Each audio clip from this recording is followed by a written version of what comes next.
getting set up, everyone, please, if you would, make yourself a name card. I'll collect these at the end and use them for future meetings. And while you're up, please help yourself to the goodies over there. You have some tea and goodies from a local bakery. You said make yourself a name, oh, right over here, I see. Yes. Hey Megan, was there somebody over at the Public Works building in case folks didn't get the, was there a sign or was there? There was supposed to be a sign. Okay, was there any staff over there or? There is a staff member over there. Okay. Yeah. Yes. Hopefully we will receive emails. I think Mike. I think all the doors are locked over there anyway, so They are, yeah, it would just be the doorbell, I suppose. I think they Well, cleared your the training doorbell class away. by far is that E3 training, by the way, so I know. So now we keep the door We unlocked. do have a So quorum, I know Suzanne. you were one of the people out there. So people can actually just come right in. Cool. It is good, it's good, and we're educating, we should be doing this stuff, like, and we should be sharing this stuff, so. If people complain, we should do some stuff, because we should be a leader in that. Okay, awesome. Sorry? Okay, everybody, with it being 6 o'clock, I'm gonna go ahead and call the meeting to order since we do have a quorum. I'm Suzanne Mason, the Vice Chair for the Environmental Advisory Board. I'll be filling in for Katie this week, or this meeting, rather. This is the first in-person meeting for me, and probably for most of us in a very long time. So I just would like to thank you all for being here, and I'm very excited to see some of you in person for the very first time. This is the first time I've run sort of a hybrid meeting like this, so I'd like to thank you in advance for your patience as we proceed through things. If there's any members of the public here, thank you for coming. I'd like to remind you that you are in sort of listening mode only. There is no public participation during the discussion or during the meetings. And thank you to the council members that are in attendance, as well as the Town of Apex staff that are here supporting us. So with that, I will go ahead with the roll call. Katie is absent. I am present. Patrick? John? Here. Bill? Kimberly? Michael? Present. Pranathi? Present. And Marilee. The next item on the agenda is the approval of the minutes from the last meeting, which Megan sent out. And hopefully you all have had an opportunity to review. Are there any comments or discussion about the minutes? I've got one change. I hope it's a change. Under announcements on the first line, I think board members now must sign an oath instead of sing an oath. You are correct. I'm not singing, but Yes. with that change, I move that they be approved. Any further discussion? Is there a second? Second. Motion passes. Oath of office is the next item on the agenda. Okay, for those of you who are physically present, what you'll do is you'll stand and you will repeat after me with your right hand raised. If anybody does not want to swear, when I say swear or affirm, you may affirm. And if you are uncomfortable with the "so help me God," you may omit that as well. Is there anyone present who would like to actually touch the Bible while they take their oath? Okay. All right, if you'll repeat after me. I John Harrison, do solemnly swear or affirm do solemnly swear or affirm that I will support and maintain that I will support and maintain the Constitution and laws of the United States the Constitution and laws of the United States and the Constitution Constitution and laws of the state of North Carolina, and the Constitution and laws of the state of North Carolina, not inconsistent therewith, not inconsistent therewith, and that I will faithfully discharge and I will faithfully discharge my duties as a member my duties as a member of the Environmental Advisory Board, of the Environmental Advisory Board, so help me God. so so help me God. Thank you. So official. Locked in now. And before we continue, Megan, all the members who are remote know what they need to do as far as the oath goes? Yeah, I'll send out an email. We'll just have to organize these members to come in to town hall on another day. Okay, great, thank you. Okay, next agenda item is announcements, which I think is Megan? Do you have any announcements? I have no announcements. No announcements. Anybody else have announcements? I've got a couple, just Okay. to keep you guys updated, like we've been doing on what's been submitted and what's going to town council and those kinds of things. Williams Farm PUD went to council at the second meeting in June. It was postponed or continued until the upcoming meeting, not next week, but the one after that, I think, yes. They have been working with the school system to try to identify an elementary school site in the western part of our jurisdiction. That goes before the Board of Education for a vote as to whether or not they'll pursue that site, I think on Tuesday of next week. And then the vote by our town council was to postpone until we found out whether or not the school board was going to pursue that site or not. So we're hoping that they do, and Williams Farm will go back to council for a vote on the 27th. They did submit their subdivision plans, just in case they got approved. They didn't want to have to wait another month, and they had already designed everything, so they figured why not, so I'm reviewing those now. And then, sorry, I just. Hey, Shelley, can I add that it was a relatively favorable discussion about the environmental part of that development as well? Much of what you guys saw and recommended, and I think they accepted. They included all the conditions that that y'all recommended. Could you remind me which one that was? That is, Up on green level, Wimberley. it is. Okay. It's the one that's on the northwesternmost corner of our jurisdiction. If you know where Lake Castleberry subdivision is, on Green Level West, then it's that piece that's just to the west and north of it. Was it the property that sort of extended Mhm. south? I can from actually whatever the share major that real road quick. was? Yeah, I'll throw that up Okay. on. with the old trees and the Gotcha, wall. okay, yes, great, Along the road. Yep. okay, So thank you, it's, okay. this piece, although that is odd looking. Okay. It is actually these two pieces right here, although it's, nope, sorry, I was clicking something else, I wasn't zoomed out. No, it's this piece right here. Okay, great, thank you. You are welcome. Let's see, what other rezonings do we have go? The only one that I have off the top of my head at the moment, but we did have several get submitted last month as well, and those are under review as well. And I will keep that list updated for everybody. So far, we haven't had anybody outright reject any conditions.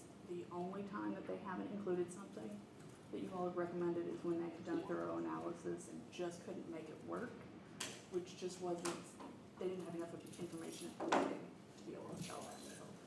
So, we've got a good track record so far. Okay, great. Thank you, Shelley. Mm-hmm. Any other announcements from anybody? Okay, next up, committee updates. Yes, all right. So, first of all, I actually wanted to mention before I get into committees that Stan is with us tonight. He is sitting in for Jessica, and he's a senior engineer in our environmental engineering department. And we'll be answering any questions about stormwater expert. So thanks for being with us tonight. I apologize, I'm gonna hijack real quick. I forgot to introduce Matt. He is our planning intern right for the summer. He is a rising senior, and is hanging out with the planning department and doing a bunch of job shadowing and stuff, so he'll be listening in today. Which school? Apex. Apex. Yeah. Okay. Welcome. Yeah, Thank you. thank you both for being with us. Thanks. We also have Caitlin here tonight, who's the chair of B City Committee, and we'll hear from her in a little bit. And speaking of, the City Committee occurred on June 23rd, and the meeting mainly focused on the neighborhood recognition program that they're working on. Again, we'll hear from more about that later. They are asking the EAB, or they will ask for the board to include the program as a suggested on the conditions list, which is exciting. And then Tree Cap, their next meeting is August 5th, I believe, which is a Thursday. And that will just involve more planning for Peak Fest. Again, they're going to be hanging out with us at our Peak Fest tent. And it's gonna be quite the party. I'm excited. We're gonna have Hallie and B City, and we're gonna have EAB and then sustainability and Tree Cap all in one little corner, and we're just gonna rock it out. It's gonna be great. Yes. I'm sorry, I was just gonna throw in something I just happened to think of as this was Great. brought up. Cause I just got a beehive, got it in May, and so I'm learning. And the beekeepers who are helping me did point out that tulip poplars are the #1 nectar source for honeybees in the spring. So I kind of had that in the back of my mind that maybe as we're, speaking to people about native trees and so forth, that, we're hoping that they will agree to in their planning, that we could, just kind of put in that tulip poplars are really important for saving the bees. Yeah, it's really interesting you say that actually, because that sounds like a collaboration between the EAB, ECD, and Tree Cap, right? Because they have a suggested list of trees, native trees to plant. Okay. And speaking of that, we are planning a collaborative meeting in August for the EAB, for B City, and Tree Cap, all together to finally meet each other in person and speak on topics that everybody can collaborate on, and then of course speak about Peak Fest as well, and what to expect and this different education initiatives that everybody will be focusing on.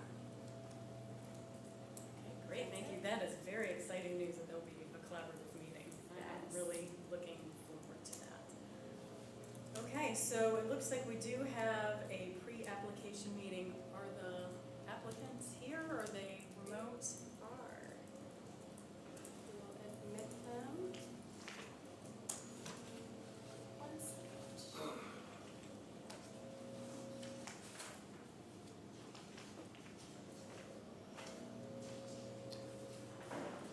John, are you with us tonight? Can you hear us?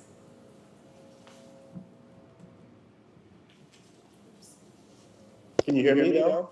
Yes, hi, welcome. Hi, how are you? Great.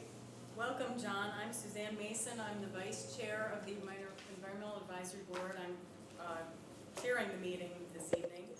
If you could go ahead and explain to us a little bit about your project, as well as Sure. any of the suggested conditions that you all are thinking about, we would appreciate Sure. that. So the layout that you see here shows it's a 3.3 acre site just to the west of the existing Weddington subdivision.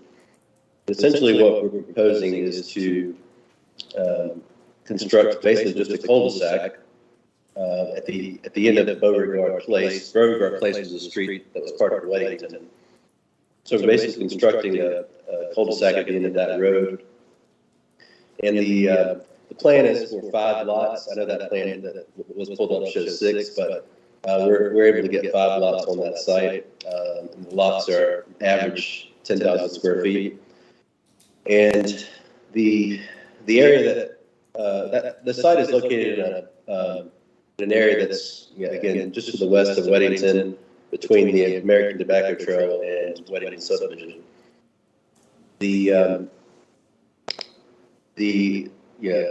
Based on the site plan, what we're proposing to save approximately half of the existing vegetation that's on the site.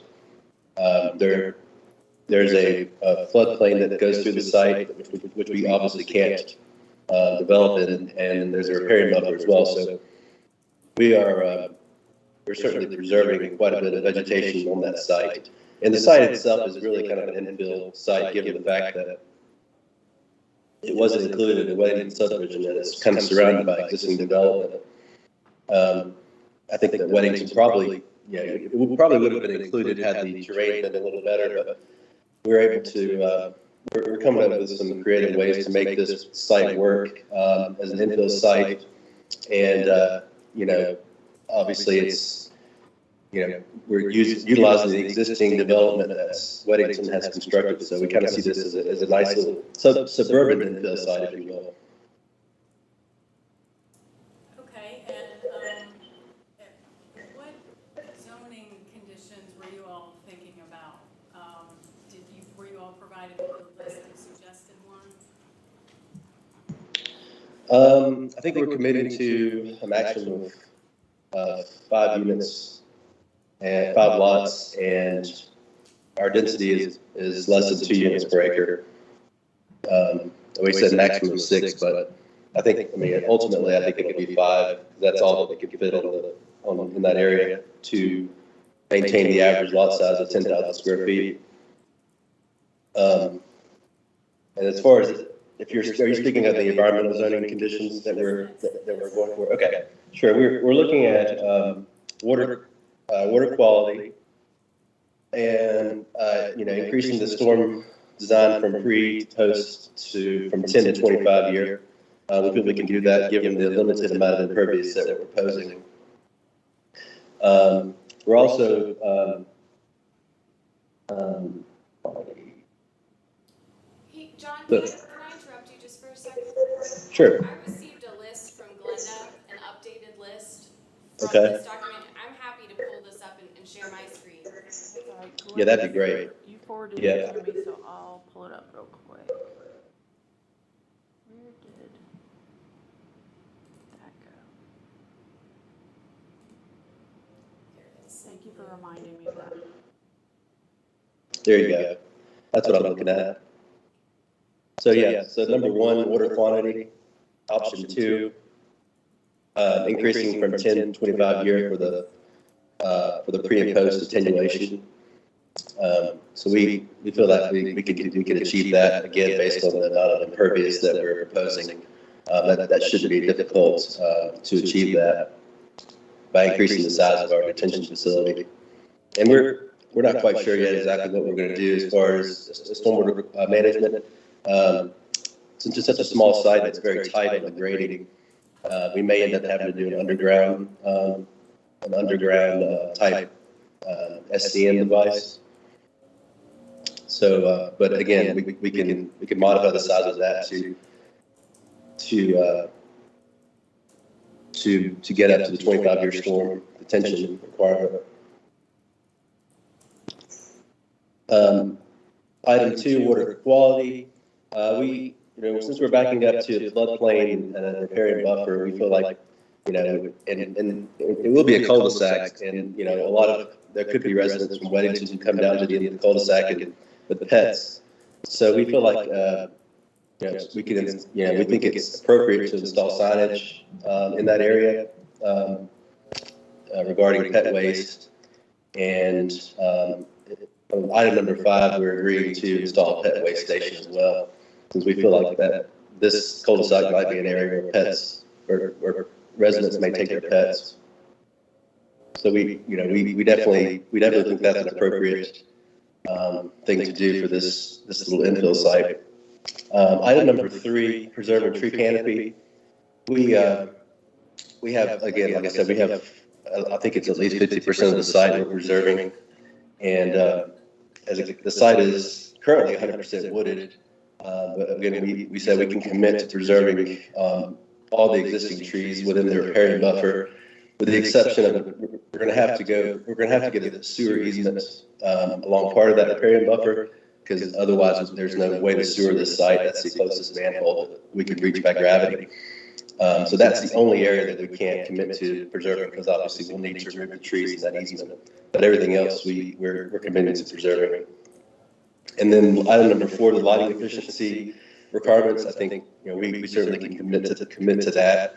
I think those are kind of standard Duke Energy requirements, so we can commit to those lighting efficiency items in Part D. Okay.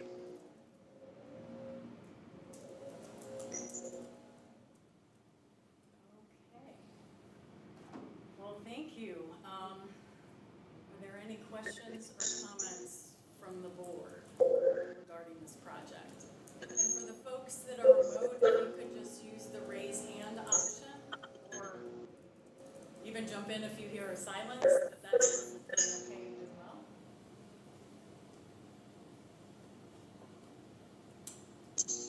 Okay, well, John, this is John here. Wondering about where the specific boundary of the 100-year floodplain is to the side. Yes, sir. Houses are going to be on the side. I'm sorry, I didn't quite catch that. Could you repeat that, please? I'm trying to get a better sense for exactly where the 100-year floodplain is, but it may show up pretty well with the diagram. Yeah, so the 100-year floodplain is essentially at the back of lots 2, 3, and 4. And so in order to build these lots, we're having to basically raise the grade of the lots in order to stay out of the floodplain. And essentially, we're kind of massaging the lot size or the lot layouts to avoid, obviously since we can't plant inside the floodplain. That was obviously a huge challenge for this site.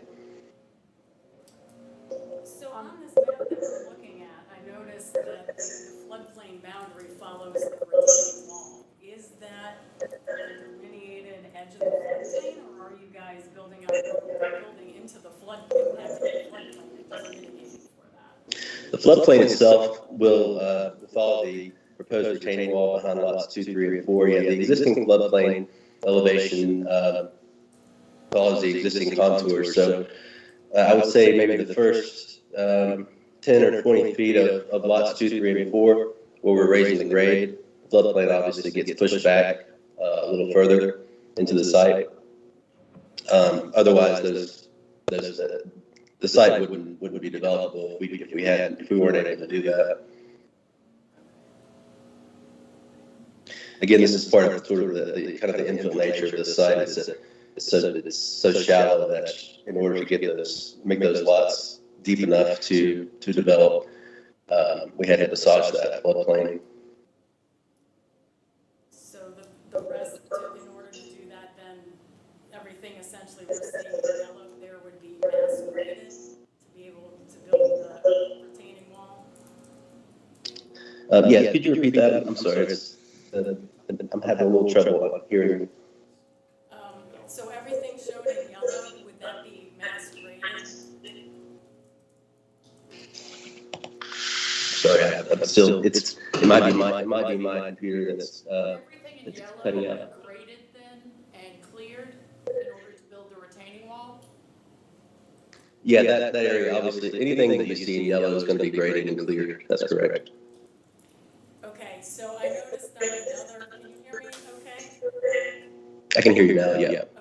On another document that we received in the packet, it showed a number, at least 16 or 17 large diameter trees that appear to be in the area that's going to be mass graded. Do you have any plans for replacing those? If so, where would they be? Can any of them be preserved? I guess the existing vegetation that's currently on the site, we can look at preserving, areas that, the lots themselves, especially the deep lots, like lot number 1, we can probably preserve some areas behind lot number 1, and not do any grading. There's a slight challenge with the grading on this site because we've got to, in order to meet the town's requirements from a stormwater management standpoint, we've got to get the water from lot 1 all the way around to the bottom of lot 5. And so in order to do that, we've got to be creative in terms of how we get the water over to that site. Otherwise, in a scenario where we didn't have to do stormwater management, we would just let the water just gradually sheet off the back of lot number 1. But in order to achieve that, we've got to do some grading. So, but I think there is still some possibility of preserving existing vegetation in the rear of lot number 1. The other lots are, again, it's very tight, and it's to make these lots viable, it would be difficult to commit to preserving a particular tree. As in most subdivisions of lots of this size, you can consolidate some areas to preserve and look at preserving, but in this case, we've got so much of the property is we're preserving the back sides. The grading itself is for those lots. We'll have to remove a lot of the trees, a lot of the vegetation. I noticed that this lot is sandwiched in between two fairly large areas of resource conservation areas that were there as a result of other developments. Are you guys going to put up adequate silk fencing and other mechanisms to make sure that those areas are not at all impacted, either hydrologically or otherwise? Sure. Every erosion control obviously is a huge, is an important part of any development plan, and the goal obviously would be silt fence as many places as possible to prevent any kind of runoff getting into the natural areas. But there's also not just silt fence, but you've got diversion ditches, which can essentially take the water in the opposite direction of the low area that it would normally naturally go. So there's, in a situation like this, we can look at double row silt fences. We can do added protection to prevent any kind of runoff going into those natural areas that are obviously highly valuable, highly precious in this case. And because it is backing up to the tobacco trail, how are you going to discourage folks making informal access points through the back of this and through the floodplain over to the tobacco trail? Because it is a floodplain, and there's probably a bunch of wetlands that are pretty environmentally sensitive. You're asking about an access point from this lot to the American Tobacco Trail? Not formal access, informal. Informal. Well, as with any neighborhood, the land behind that would be HOA property. We can't. Certainly, we're not going to obviously have a trail going through there, but I think there is a formal connection not too far from this, but they'd have to go back through Weddington subdivision to reach that point. So it's hopefully that it would be, well, first of all, the retaining wall is going to be about 5 or 6 feet high, so it would be difficult to cross that or to enter that area without going through, say, lots number 1 or 2. So I would fully anticipate that most of the residents here who want to access the American Tobacco Trail will go down to the formal entrance at White Oak. So I don't see that as being it may be a matter of convenience for like lot number 1 or 2, but I don't see it as being a major cross access point. Okay, and where is the sewer line easement?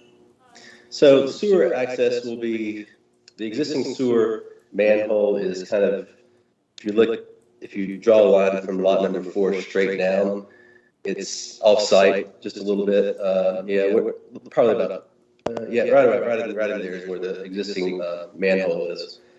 And so our crossing would be kind of perpendicular to the creek, which is what is typically the most ideal is 90 degrees of the creek. And so I anticipate manhole to, or the connection to be right between kind of where lots 4 and 5, the property line is. That's where we're cross over. It'll be an aerial line, so when we're crossing the creek, we'll be 3 or 4 feet above the creek, so we're not disturbing the creek itself. We're just going to be going across it in an aerial fashion. So the only thing that will disturb really would be on either side of the creek banks for the supports for the aerial crossing, but we won't be disturbing inside the creek. Have you had the stream delineation done? Do you know that? Yeah, the stream has been delineated. It's we've got we know where the banks are. So the supports can be, typically the supports are 20 feet apart, and we know the banks are it's narrower than that, so we're not going to have any impacts inside between the banks. Okay, thank you. Other questions or comments? I just know, the question about what the 0.13 acres was going to be, was that ever answered? That area, that's where our SDM is going to go.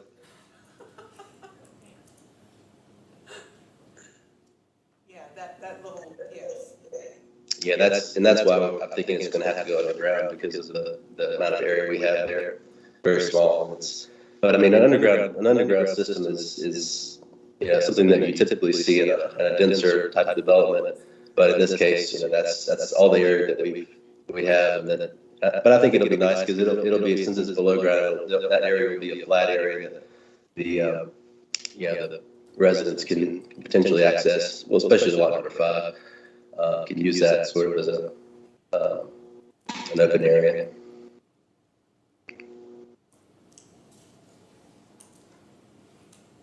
other questions or comments? Is there a motion to accept their proposed? Motion to accept. Second.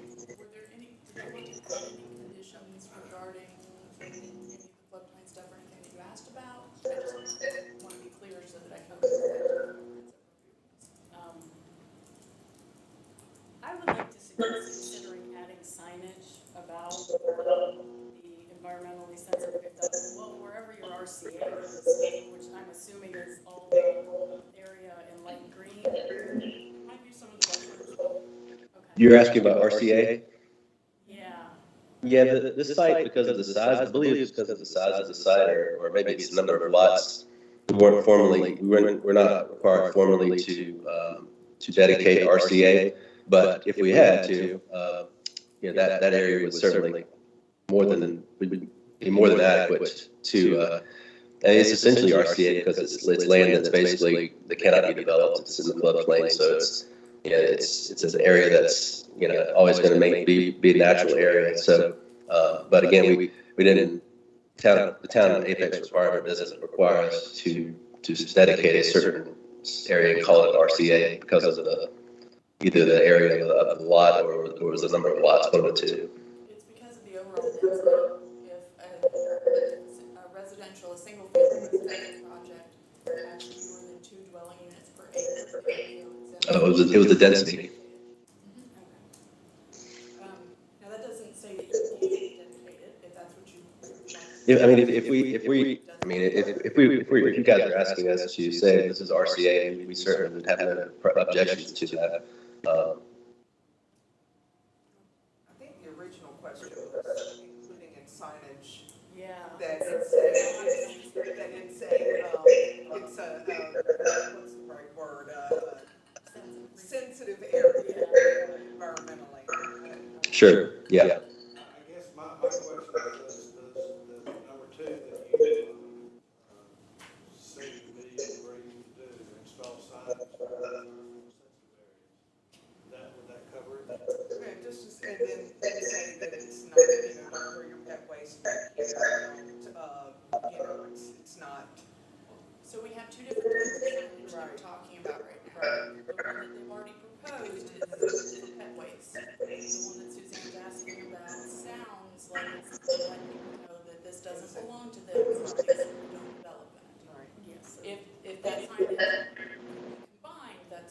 just want to make it clear that those are technically two separate items in the motion. Could be all of the information go in at one time. That this is an environmentally sensitive area, please don't, throw pet waste, please don't, consider this an extension of your property, or however that needs to be phrased. It's just that the motion that gets made needs to include the items they've already proposed, and then a request to add signage about.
No, the audio cut out.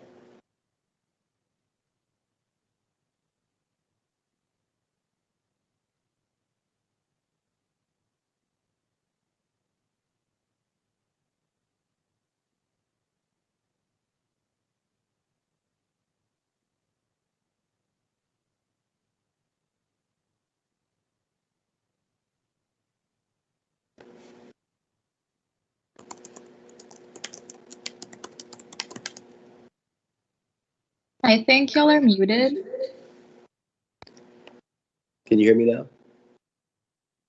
I can hear you, John. I can't hear the in-person meeting. I can't either. Can you hear us now?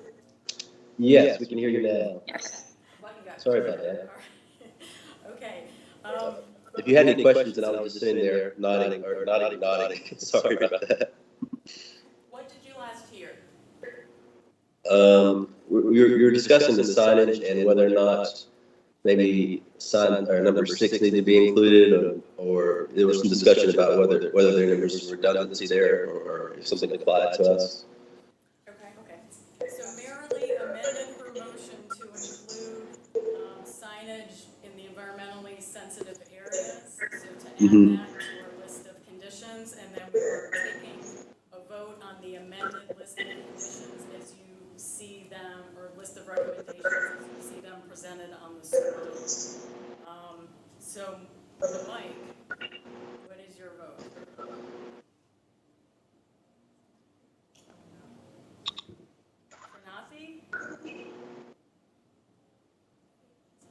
Your audio is cutting out. Can you repeat that? Yeah, I can't vote on it because I'm not able to understand what the proposal is. Mike, can you hear me?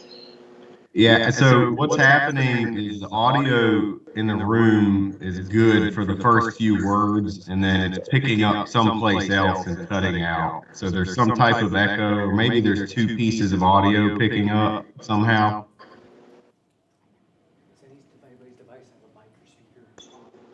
Do you have your mic on your computer? It's off. That's what I thought you said. I just wanted to make sure. Let's try again then. Okay. Can you hear me now? Yeah. Okay. Yes. So Marilee amended her motion to include item number 6 that you see on the screen. And so what you see, 1 through 6, are the recommendations that we are voting on. Okay, that makes sense. Okay. So John has voted. Mike, how would you like to vote? Aye. Pranathi? Aye. Marilee? Aye. All right. I vote aye, so motion carries. Okay, great. Well, thank you so much for your presentation and for talking to us today.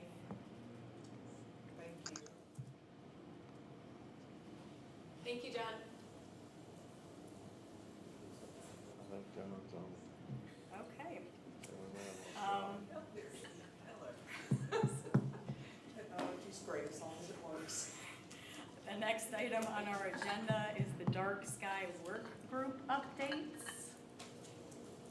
Not sure who's leading that. Kim is leading that. We are scheduled to meet tomorrow to go into some detail on rewriting the lighting ordinance for the town and where the steps we need to make and what suggestions we need to make as far as changes to it. Okay, great, excellent.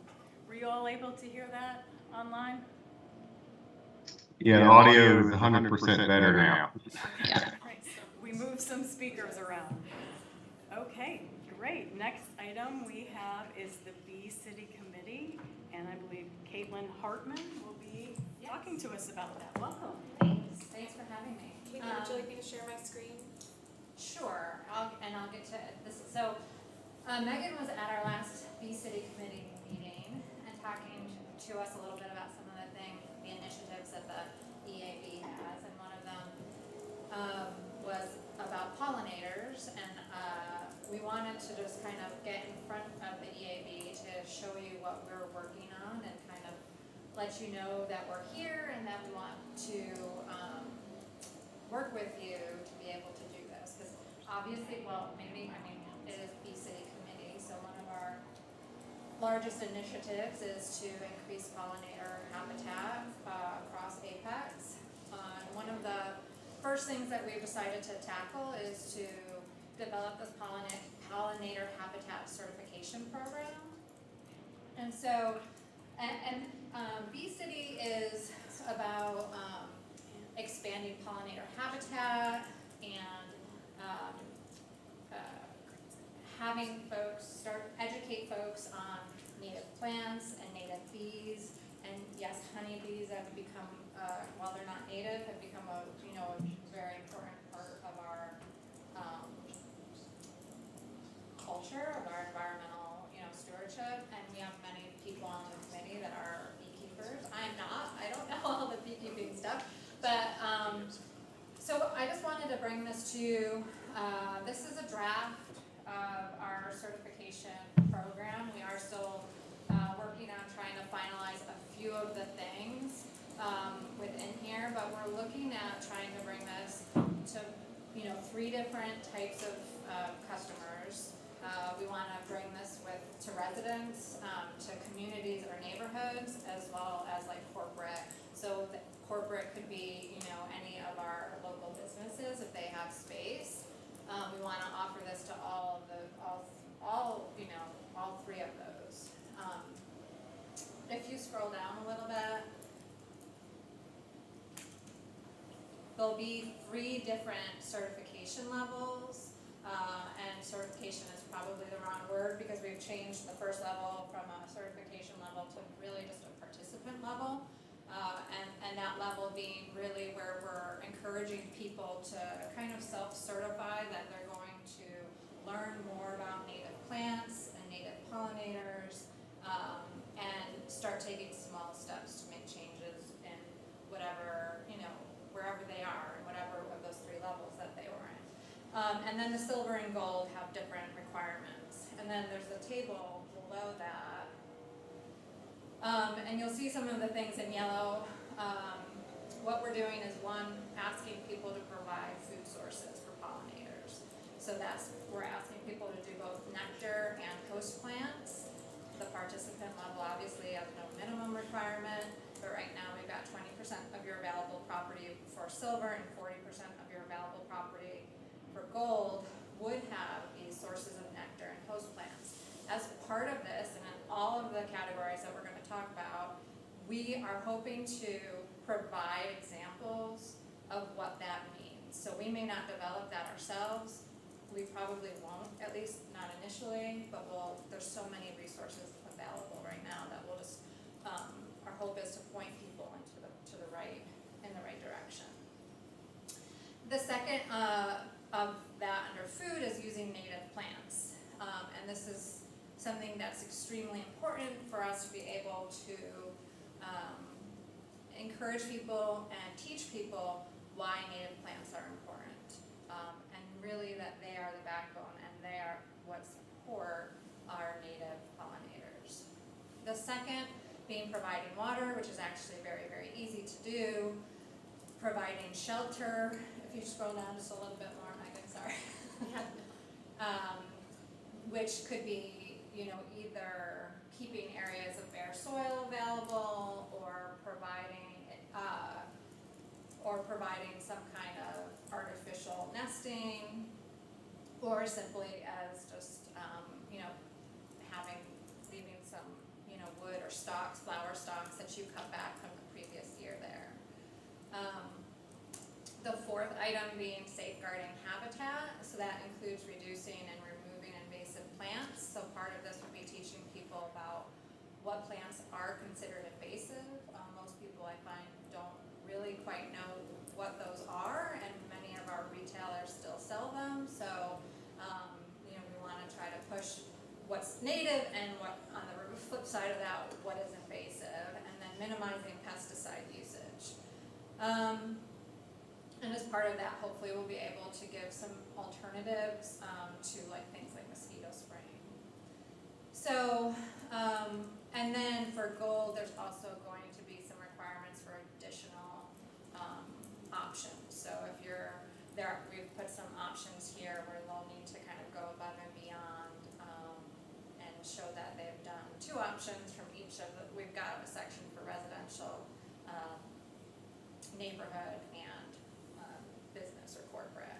So just to give you a little bit of this is where we're going. As part of this, we'll be trying to do a lot of outreach in the community. So teaching people that the certification program is out there.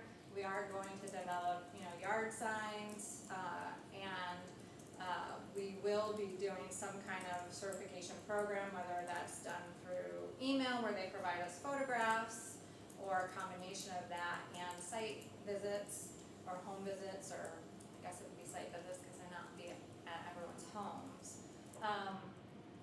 And also as part of the program, we will be offering our kind of services to go in and talk to people about, you know, all of this information. It's a lot of information. So we wanted to, you know, come to you, like, you know what we're doing.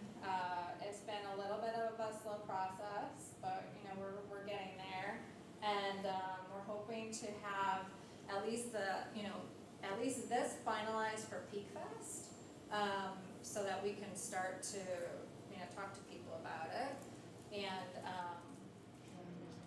yeah, something that I have learned. Sure. I love all critters. Let me just say that. But voles are going to destroy so many of our native plants. So you might want to just think about, letting them know, because I have to with certain plants. Some are, they're so, they multiply so easily. I don't have to worry about it. I'll have new plants out there shaking, and I know that the voles are getting them, but I won't worry about it. And then some I have to put in containers because I will lose them to the voles every time.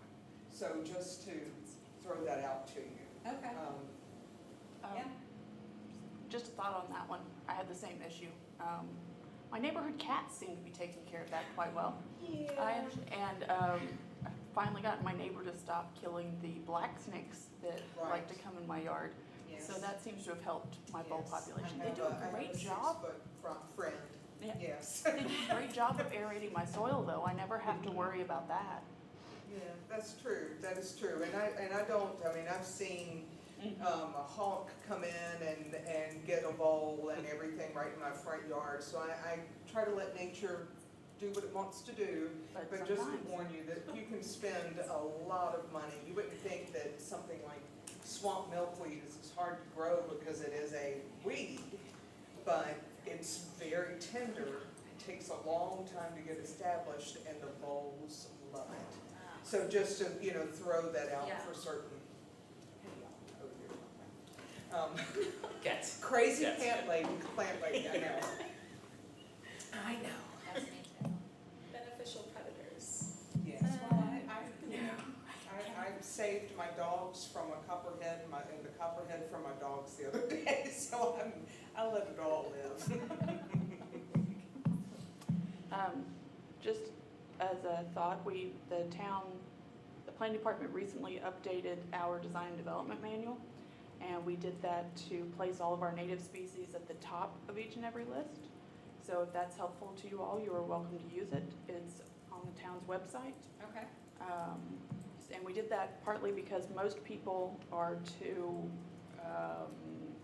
don't want to exert the energy to scroll all the way down the list. They will generally take the first 4 or 5 suggestions at the top of the list, and unless they're truly dedicated to finding an alternative. So we figured if the first 4 or 5 suggestions on every list were native, then we might actually increase it just through people's lack of energy. And this, several things that we've started seeing in the development community. Taylor Morrison, for one, has been working with the Wildlife Federation to get all of their play lawns and several of their sites within the development certified as butterfly habitat and pollinator habitat. So that's coming along really nicely. I'll say from personal experience that HOA, not the boards necessarily, but the HOA management companies are probably going to be one place where outreach would be the most helpful. I have to fight my management company every fall about leaving anything that looks like it might be dead, even if it's not. So just a suggestion. I find that it's not generally the boards. Once you get it to the boards, they understand what you're doing and they're pretty amenable.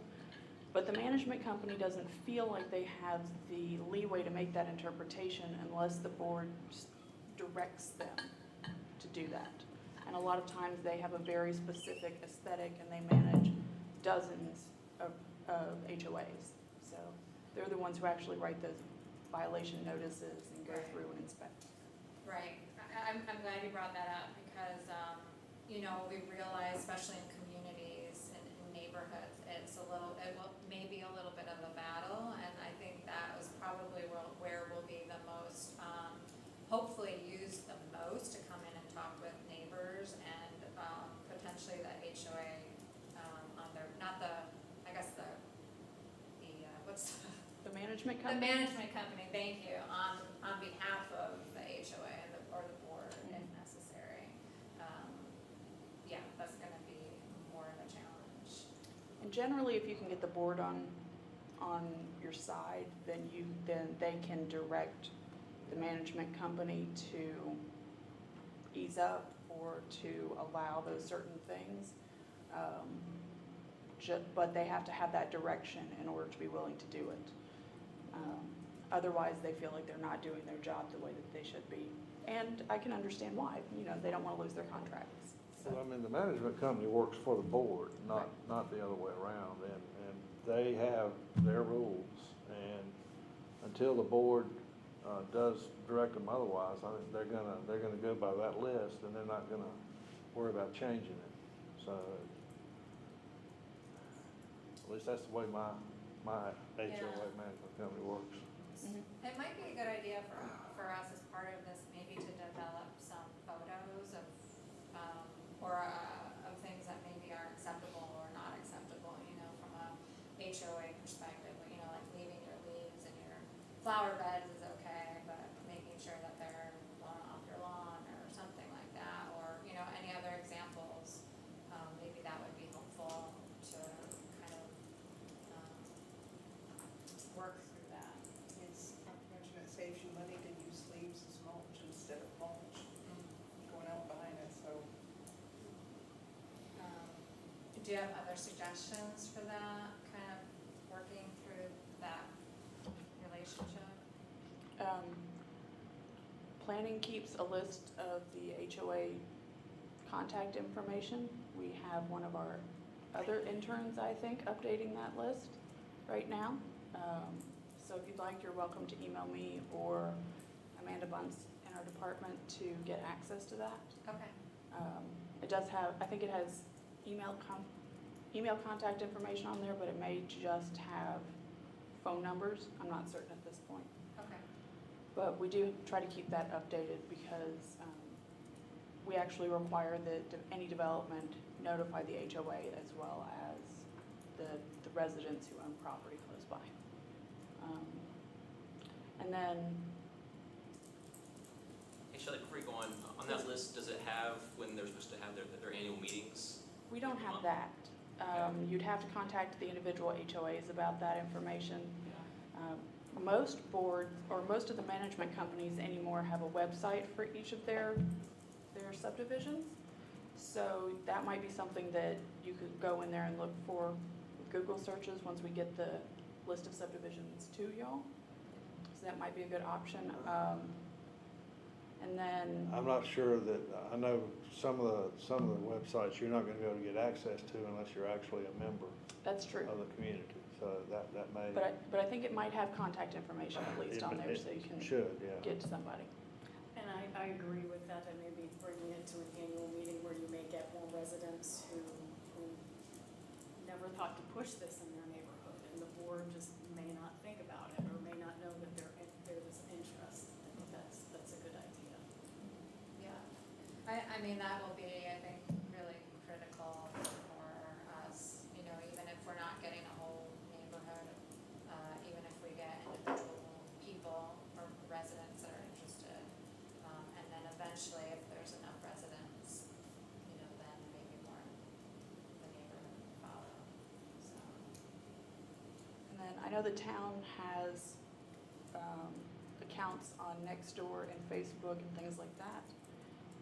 You might talk to Stacy Galloway in the administration department if and when you guys get this, like when you guys get this ready to put out to the public, and she can put a blast out on there to let people know that that's something the town is doing.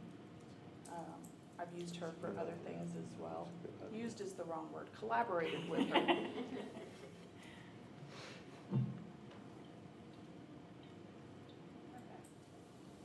And with the certification, is that something that people would have to, like, it would just be a one-time thing, and you would just expect them to maintain the thing that you certified, or would they be checked up on periodically? You know, we actually haven't talked about that. Right now, it may be a one-time thing. I'll actually have to bring that back to the committee to see how they want to do that. A lot of it may depend on interest and how many people we have available. Wasn't I there will something bring that about back. 6 months, 6-month check-in? No. No, okay. I would almost be afraid to even say annually, because I think that may become cumbersome depending on, you know, how many people we have in the program. But perhaps something every other year where even if it's not a home check, maybe it's just, you know, submit something. But I'll definitely bring it back to the committee as something to talk about, because it's definitely not a bad idea, right, to have, like, check-in.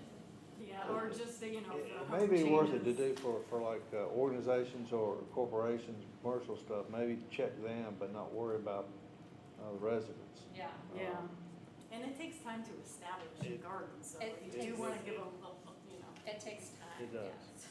not check on them too soon and be like, oh no, you're not doing it right, when really it's just not, it's not ready yet. Yeah. It's not established yet. Yeah, it's taken me years to get, and I still have years more to go.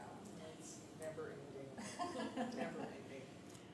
Regarding the neighborhood and corporate option, it might not be a bad idea to consider trying to come up with like a sticker or a sign that those people can, that those groups can put in on their front door or something along those lines. Corporate generally likes to have something that they can demonstrate to people. We are definitely going to be developing some kind of a sign. If you want to, we can share with you, the town of Apex came up with and this is only, you guys don't have to use this if you don't want to, but we do have design standards for documentation and things like that that we could share with you. Okay. Colors, like Pantone colors and things like that that you could possibly use. We might even be willing to work with you on maybe taking the town logo and sticking a bee in the middle of it for something like that. That might be more of a, I'm not saying for I only I'm say not that saying for hours. I'm not saying for like the whole town stuff. I'm just saying like if you, that might be a thought that you could discuss with somebody or something along those lines. I don't know. I know the signage has been a tricky step. I only do I that know. because the sustainability team is working on a logo and You're not you're allowed to. running into that very thing. Gotcha. Good to know. No B's in the middle of the A. Wow. Yeah, we tried that. Can the bee wear like an A jacket? There's an idea. Maybe so. I should I'm not not have sure, had I that. know David was, I thought, going to reach out to somebody, I should don't have know had if that the movie cookie. was I'm going going to have to. about design, but we'll check, yeah. Well, I do think there are definitely opportunities to collaborate and perhaps develop a condition that we could suggest, or add to the list. We've actually had several developers come up with one that has so far been suggested and implemented so far. The one that we've seen most recently, because we do have the native plant standard, is that no more than 70, or at a minimum of 70% of all the plants on site will be native, and that at a minimum of 5 species per plant type, so shrubs and trees, so you'll have no more than 20% of the trees on site will be any given species, so that we get a little more of that diversity.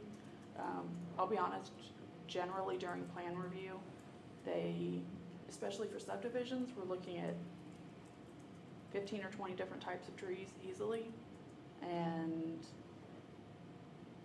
somewhere between 20 and 30 types of shrubs, typically speaking. And thus far, that condition seems to be holding up pretty well. Now, you could definitely suggest bumping that up. We could maybe look at the town adopting something similar in our landscaping. That hasn't been pushed as internally when we review, we push these things, but we don't have a policy for anything like that. I think that was actually something that the committee had talked about doing as well at some point as one of our initiatives to try to encourage certain standards for, obviously that's happening to some extent already. When so I was the planner for the senior center, and to the extent that we could, because it's obviously a very tricky site. It needs to look good on a very regular basis, and we've got a lot of site constraints. But especially this side, the other side of the building from where we are, the side you can't see if you look out the windows from here, we work to try to increase and use as many of those native plants as we could. And a lot of the stuff around the new parking lot and things like that. But we can definitely work with you to try to do more of that. Yeah, that'd be great. So something that strikes me is that there's a lot of conversation about trees and shrubs. Are you all encouraging also more like herbaceous perennial things? Is that what you're trying to? Yeah, so we'll refer people to all of them. Yeah, it will be, it is trees and shrubs, but it also is, yes, perennial plants. Coneflowers, milkweeds, Right, all that those, stuff. Yeah, because those components don't seem to get installed really ever when you have like a landscape plan that a developer is putting in. They just put in the trees and shrubs, whereas, these things, some of them can be just self-sustaining and just as easy as the trees and the shrubs to maintain. right, and some of the areas that we see or that we've talked about, are rights of way, utility easements, where it would be really easy to reseed an area with a meadow, a native meadow planting with a mixture of warm season grasses and perennial plants. And those would be those are definitely areas where we're looking at how we can make an impact in those types of areas moving forward too.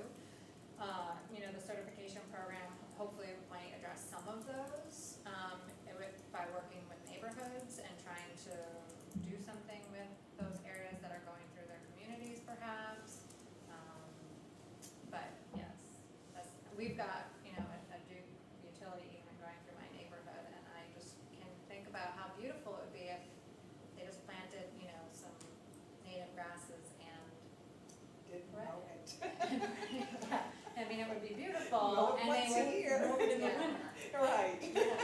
Yeah, it's not that you can't mow it, you just have to mow it at the correct time. And quite frankly, even if you had to maintain some of these things, a lot of the plants, the native things, don't mind the disturbance. They'll just come right back, it's not, They're not a big deal. easier, that's Yeah. something too, they're generally easier to maintain, they require less water, they're already adapted to this climate and this type of soil, so. Provide the food and habitat sources necessary. Yay! Okay, well, I'm gonna be your first, I have a challenge to be your first gold certificate. Okay, Okay. well, we'll share the final version, you know, obviously, once it's finalized, we'll share it with everybody. Great. So, I had a quick thing, Caitlin, I'm not sure if anyone from town council has addressed your guys' committee, but just like this committee, I feel like your guys' committee is really an important one, you know, growing so fast in Apex, having the work you guys are doing, this program, like, it looks great too. I think it makes a big difference in developing in a way that's gonna wipe everything out versus developing in a way that preserves pollinators and all these things. And I think if you pass that message along, that we really appreciate the work you guys do, and we value both the input and also the education that you're gonna provide to our citizens. thank you. I'm excited to do it, I was looking for something like this, and then it kind of fell into my lap, so. Yeah, that's great. great, thank you, Kate. I'm looking forward to our joint mega meeting. That'll be Is exciting. there a date? We are organizing it and Oh, okay. coordinating with the other liaisons, and yeah, we'll provide some options for you. Okay, so next agenda item is a discussion about the EV charging in garages update. You want me to start it off? Take it away. I guess it was the May meeting, we talked about EV charging stations. The town has got a program going, and the idea came up that it might be a good idea to add a 240-volt charging station as a recommended condition for the zoning. Subsequent to that meeting, Megan did a little research, or somebody did a little research and got back to Megan, one or the other, and indicated that, I got the email here, the requirement can't be enforced because it's not a minimum code requirement in the National Electrical Code. And if we were to have this, we would have to get approval from the North Carolina Code Council to add that as a zoning ordinance requirement. And I understand that, but she also added there was some legislation pending in, that would require this in all single detached homes, with garages. That bill is never gonna pass in its existing form. It's never gonna get heard, based on the sponsors, but, so in my mind, I think it left, if we really want that, then we would have to get approval from the North Carolina Building Code Council. And I was trying to see if we could explore that option. And I guess that's where I left it. I don't know what we can do. I don't really know the process. I don't know whether there's a lot involved, or whether you just send them a letter and they look at it and say, okay, or whether it's a long drawn out process. I just don't know. With certain vehicle manufacturers, they've already, 2030 was one of them, the cutoff for one of the vehicle makes, I forget exactly, where they're not gonna produce anything but electric vehicles by a certain date, and so I mean, so understand. we gotta do something, yeah. Well, I think right now we're hampered by the bureaucracy, for lack of a better term. It's not in the electrical code, and unless the building council says it's okay, I think, it sounds like there's nothing we can do to ask that it be added to our recommended zoning changes. And I don't know, I would like to push it, but I don't, if it's gonna take, 2 years and a lot of money to get the council to even look at it, then I do question whether it's worth it at that point, but, I just don't know, right now enough about the process as to know whether it's worth pursuing. Are we aware of what some of our surrounding communities, Cary, Shepherd Hill, Durham, everybody's gotta be thinking the same thing. If, I think it was Ford, I could be wrong, but one of them said 2030. I think you're right with Ford, So, I think you're right. I mean, we've got to get, every municipality, not just ours, has got to get something so we're prepared for that. So I don't know, is there a way to check with other communities and see if they've thought about it or what their plans are? We can definitely reach out to other municipalities and ask. I will say that generally speaking, these either require a 110 or a 220/240. And 110 is not hard. 110 is super easy to have. It's the normal plug that you find everywhere. And those are very easily installed by your friendly neighborhood electrician. The 220 is even pretty easy to do. You just have to make sure you have enough space on your breaker box. Right. And, that part can be a little trickier. But I think the concern that building inspections had is that when they go out and inspect electrical stuff, they have a set list that they're trained to look for. And we already asked them to make sure that there's solar conduit installed for those developments that commit to installing the conduit ahead of time. And that's already something that they kind of struggle with sometimes, because not every development commits to that. And these guys go out and inspect 15 houses a day. And so for them trying to remember which ones where and everything, they come in at 7 o'clock in the morning or so, and they are out from 7:30 until 4:30. They don't come back into the office until then. So it's partly that it's very difficult on them if we're not going to be asking for this consistently, but it's partly just also that they have been trained in a very specific type of inspection and everything. But I can definitely work with the other planning staff to see about contacting other communities and if anybody's considered addressing this yet or not. The other thing I would suggest is contact your congressman, local, of course, your state representative. And honestly, the more of you that reach out and just say this is something that we would like to see added to the building code, even if it's not necessarily even as a requirement, but as something that's an option for them to check. That bill makes it a requirement, and that's one of the issues with it, I'm sure. I'm sure. It doesn't make it optional. Yeah, I'm sure that's a big part of it. And It's what the EV2 fast charge, standard, the fast fast charge. fast charge needs a 240. Okay. The overnight charge, like the 9 or 10 hour one, needs 110. Okay. I only know this because Jenna told me about it today. Our planner in charge of that stuff. I mean, you already got to have that in the garage anyway. Right, and the 110 ones aren't hard to hook up. They honestly, it's a box that you plug into your regular outlet and then it connects to your car.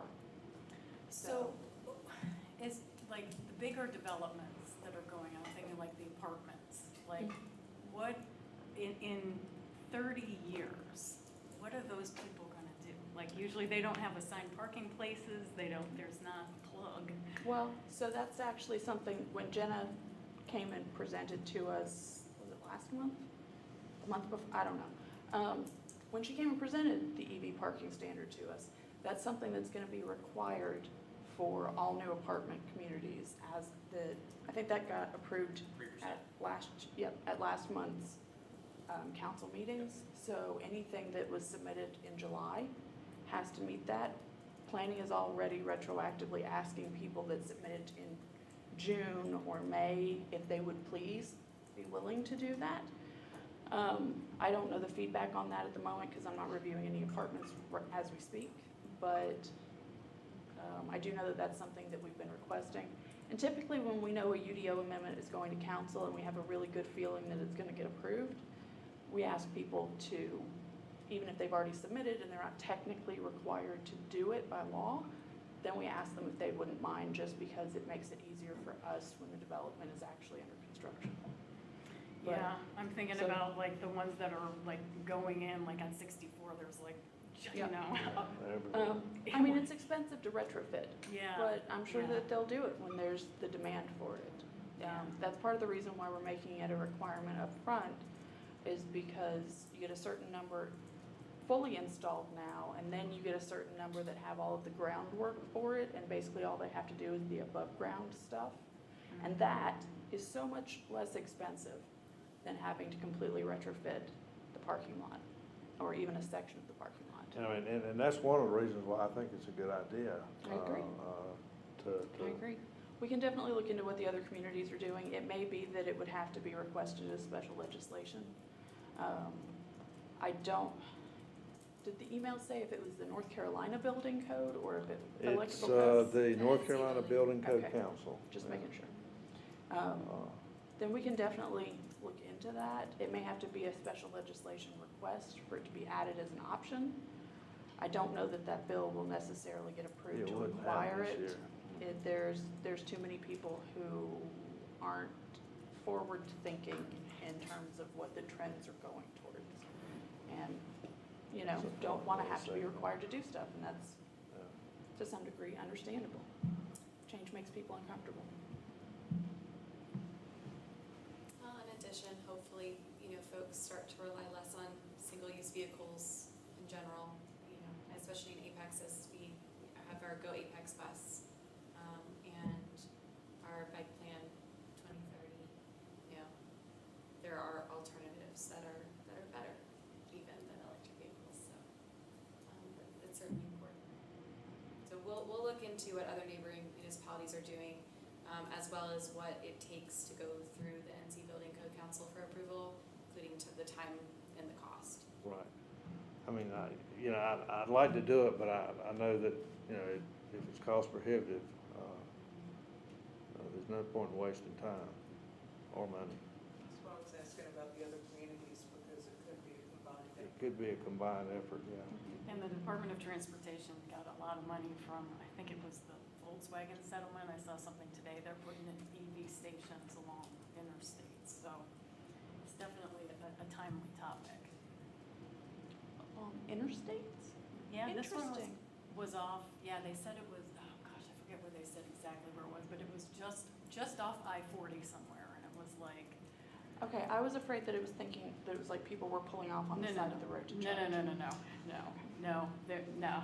I had a Special moment, that's spot, all. yeah. And like, we were traveling this summer in New Jersey, and all their rest stations has like half a dozen of the Tesla chargers at all the rest areas along the New Jersey Turnpike, so it's definitely an up and coming thing. Okay, so. Suzanne, I'm not sure if Mike had his hand up at one point. Okay. And if he still has something to say. Yeah, I'll just appreciate that, Megan. There wasn't a proper break, but I think to John's point, most of everything I was going to say has been covered. I think my struggle with the upgrade in the households is, you know, currently we can get the job done with a piece of equipment and the regular outlets that are in the people's garages and residents and under current code. So my struggle there is kind of, you know, do we look at some type of requirement that basically forces an upgrade in a scenario where they could already charge with the regular equipment that they have, and that's really my piece. And I also want to point out too, you know, Councilman Gant's statements in the last meeting when we covered a little bit of this was most of the charging for electric vehicles happens at people's households, so the overnight charge is able to is able to get it done right now. And kudos to Apex, Councilman Gant specifically. And you were forward thinking by attacking the most areas in need of this service with the apartment complexes, with the large parking lots. I mean, we're ahead of the curve, I would say, compared to other communities with just those two steps. And I think that's really an amazing accomplishment. I think everybody should be proud of. But I'll stop there. I appreciate everybody's comments. I just wanted to share kind of my internal struggle with that upgrade requirement. So. Great, thanks, Mike. I apologize for not seeing your raised hand. Okay, next item, final approval for Peak Fest education initiatives and swag. Right, fun stuff. Okay, well, Val and I have been working on a little presentation for you for our giveaways for the EAB booth. Okay, so based off of the comments from the last meeting, we expanded upon those. So what I'm going to do is just take you down a picture story of all the items that were mentioned, and then present an Excel spreadsheet of our recommendations. But it is a live spreadsheet. We can play with the numbers as we go if you want to make any changes. All right, so the first thing we'll cover, our total budget again is a total of $5,000.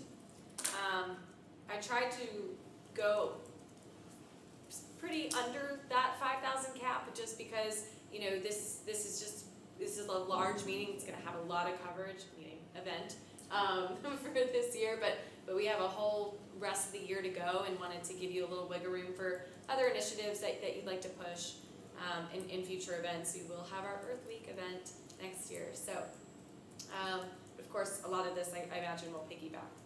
So swag giveaways specifically, the utensils to go was a big one.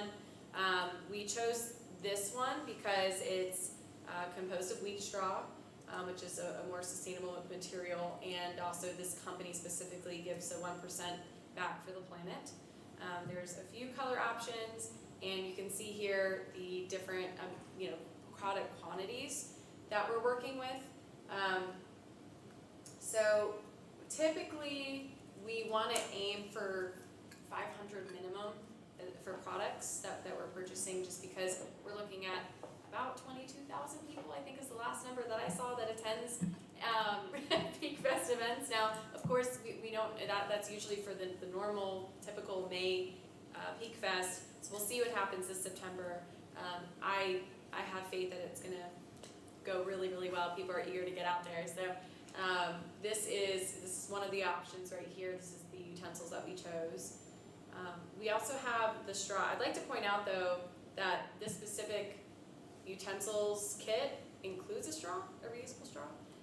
But I know we talked about a reusable straw as well, and so this was an option. I'll just let you know right now, I did not include this in the final spreadsheet because of that utensils box. Compostable dog bags also was something we talked about.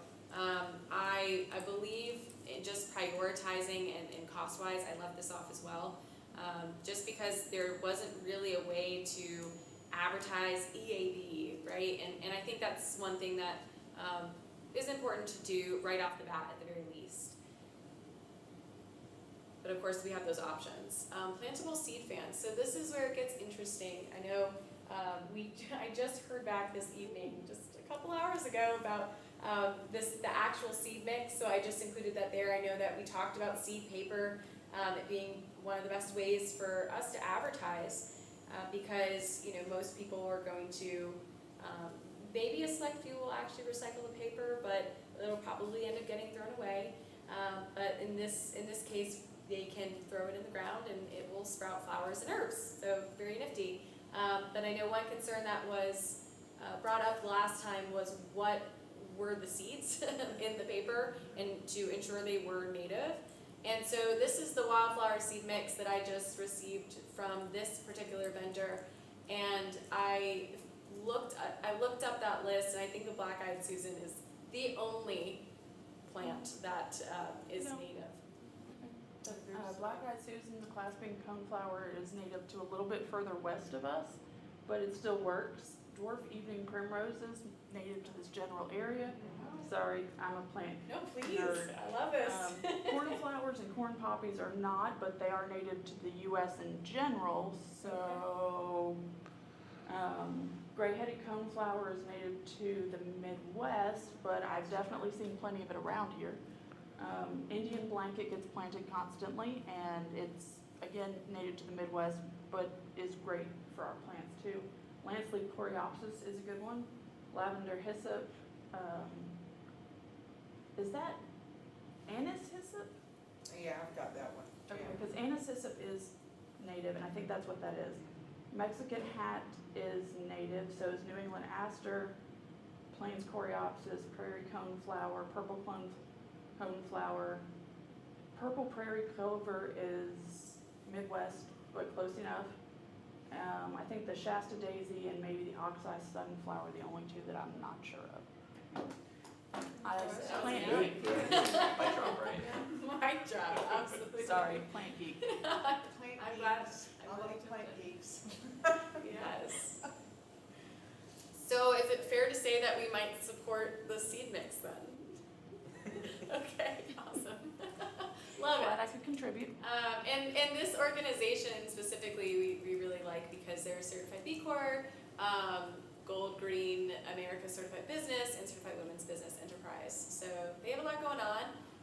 And I know that we mentioned the fan specifically would be beneficial as, you know, mid-September is still going to be pretty hot. It's North Carolina. So, you know, that's a way for people to use it, bring it home, plant it. Of course, so you can see here the one-sided versus the two-sided, there's a cost difference there. You know, I envision potentially if it was a two-sided option, one side could be in huge letters, "Plant me," because people will still throw these away, right? And the instructions on how to do so, and then the other side could actually advertise the EAB.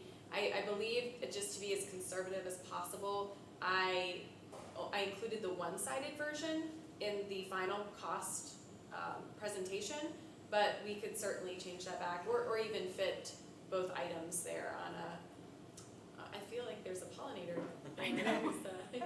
Maybe it's pollinator approved. Okay, so that's the seed fans. Again, we're still in giveaways. And lastly, the wristbands I envisioned was maybe a little bit more friendly for kids, something that they could wear around the event. I think that there are going to be other vendors handing out little bracelets as well, and so they can have their collection, and then at the end of the day, plant this one. And this is the same company, of course. Do the bracelets stick, or how do they, are they just continuous, okay. Yeah, they have a sticky residue. Okay. But I believe it's organic in a sense where it can all be planted. Okay. Okay. Moving on to the prize wheel items, the bigger ticket stuff.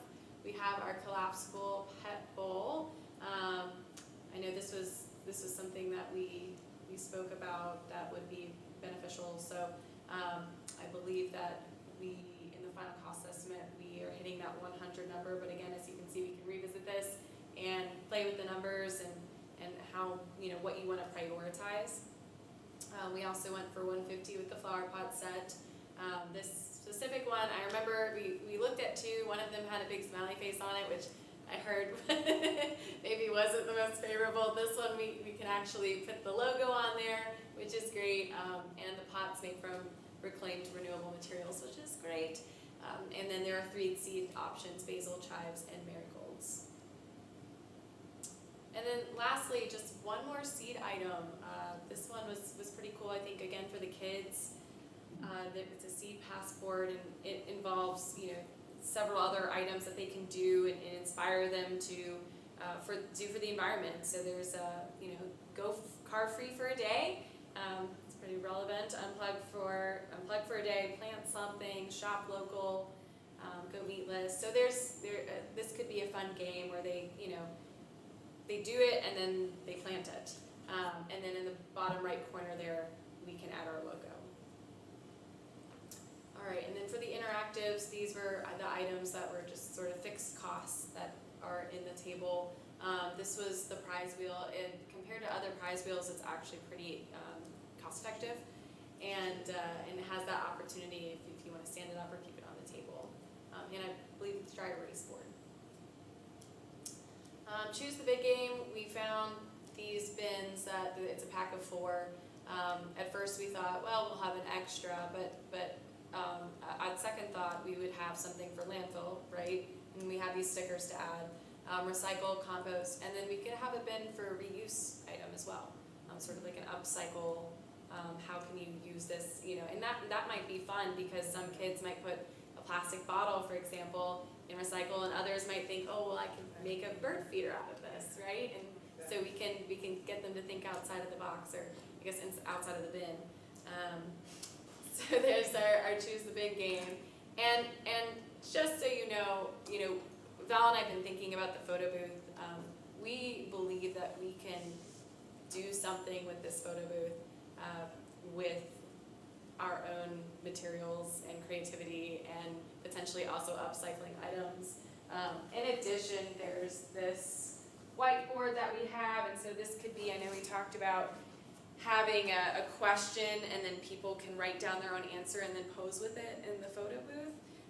This one's pretty large. It might be a good thing, it might be a bad thing, but this is definitely an option for that photo booth, and we can, bring in some props and things like that as well, and think about a backboard. So for the final costs, I can pull up that Excel spreadsheet, but this is what we have, and so the total right now is at $3,113. So that leaves you a little under $2,000 left for the rest of the year. And this is basically just one bare minimum. So again, the swag giveaway is what you'd be giving away, are the utensils to go, and the seed fans. Both of them are able to be personalized, so they would have environmental advisory board, whatever you'd like to have on there, specific message, whatever you like, and then 500 each. And then for the prize wheel, a little bit of 3, that you'd have the pet bowl, the flower pot set, and the seed passports. And then, of course, those fixed costs of the prize wheel and the bid game. I know at the end of the last meeting, it makes such a huge difference to be in person, but when I was on the phone, mentioned, that Tree Cap was going to be having trees. Yes. That they were going to be giving away. And I said I was thinking about numerous saplings and things that I've got coming up that, I could have some as well. So Great. I don't really know how many I will have, because I don't want to dig them up until it's time, Right. So finding out when we're going to be manning the booth and figuring all that out, but I will have some plants to give away as well. Awesome. So I Well- can't say how many right now. but Okay. it's Well, matter of I time. think you'll be adding to the collective, because I know we have 50 hazelnut trees right now on standby, and we have that partnership with Leaf and Limb. So one member of a resident of Apex, her name's Veronica. She's a new member of the Tree Cap. Also has a gorgeous garden in her backyard. Her and her husband Jason, and they are both on the community coalition. We just had our 3rd meeting last night, by the way. It's great. And anyways, so she's volunteering with Leaf and Limb, and they have lots of trees, and happy to give them. So we can talk about this at our collaborative meeting potentially, yes.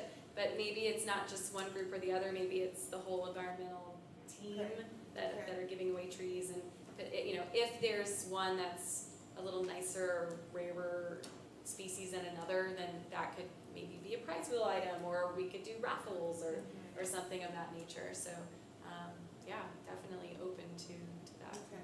Happy to have your donations. Okay.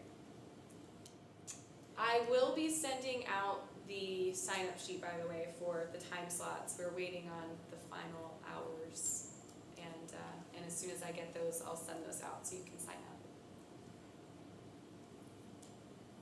Okay, so, does the budget roll over, or what happens if you don't spend all the money?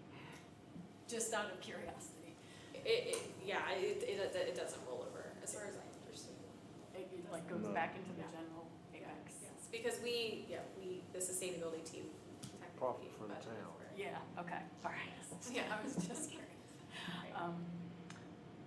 I kind of would like to see the metal straws. I have one concern, my son drinks red things and purple things, and I'm a little concerned about the wheat straws getting stained and being maybe a little harder to clean. And oftentimes, carrying something that's maybe this long just might be a little more difficult than having just like a tiny, straw that's collapsible. So that's just my thoughts on that.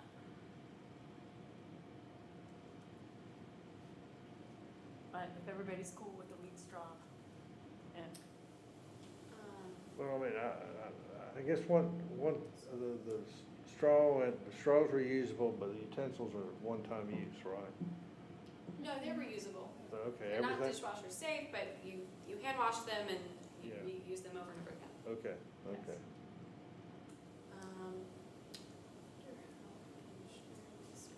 So what I'm gonna do, if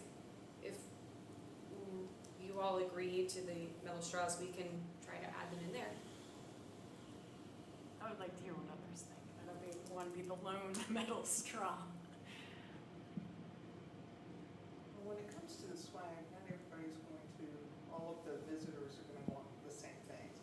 So, just to have a variety, maybe. What was the minimum amount for the collapsible straw? $250, and that would be $755. Yeah, oh, yeah.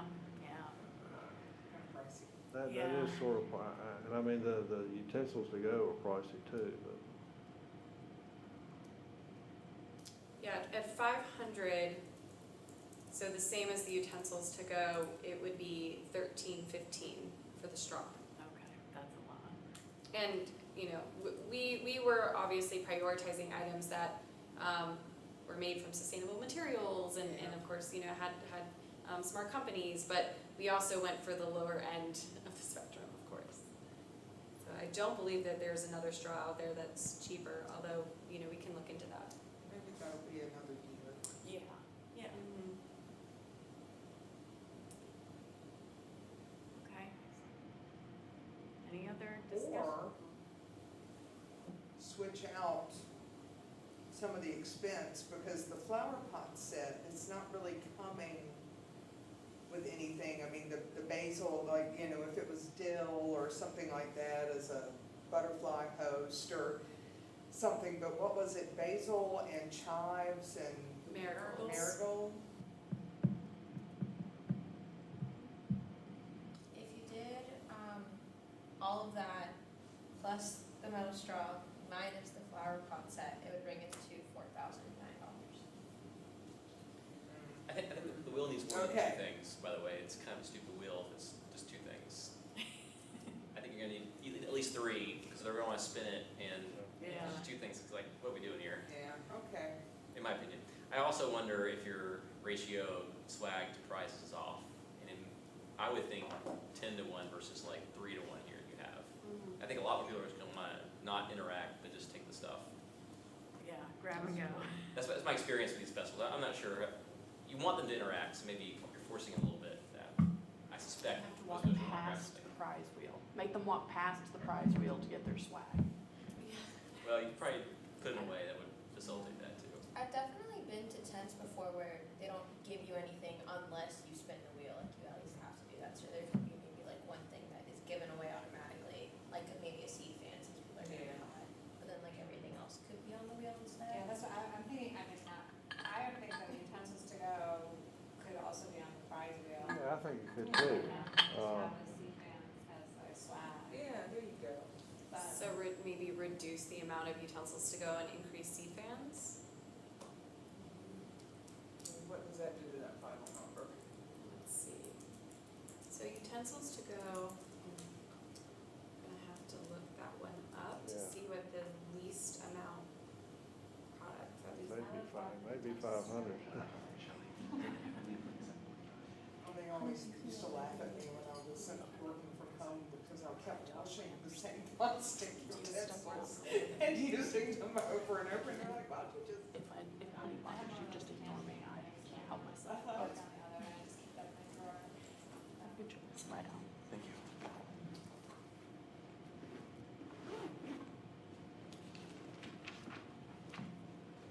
Thank you for having me. Thanks, Matt. It's cool to see it all. See you Monday. Okay. Okie dokie, so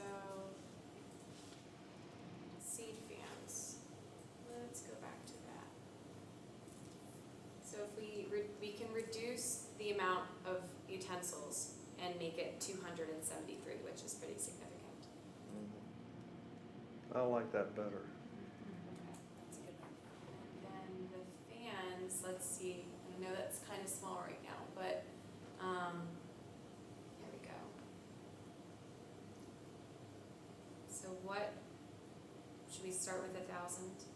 And then maybe we'll have enough money to do both sides instead of just one side and have the instructions on one side and our logo on the other. What would the cost be? 16, that'd be, It's 100 utensils and the cost is $273. Oh, that makes more sense. So you want to try a two-sided then? Yeah, just see what, I mean, Yeah, just I what you think- say about the instructions and then, you know, our See. logo. yeah, the two, let's yeah, see. because you sort of need to let them know. 2,000 and 1610. Yeah, I think that's doable.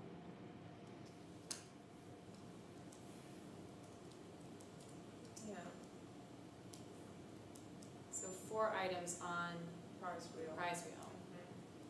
And how many spaces are on the prize wheel? Do we know? Let's look.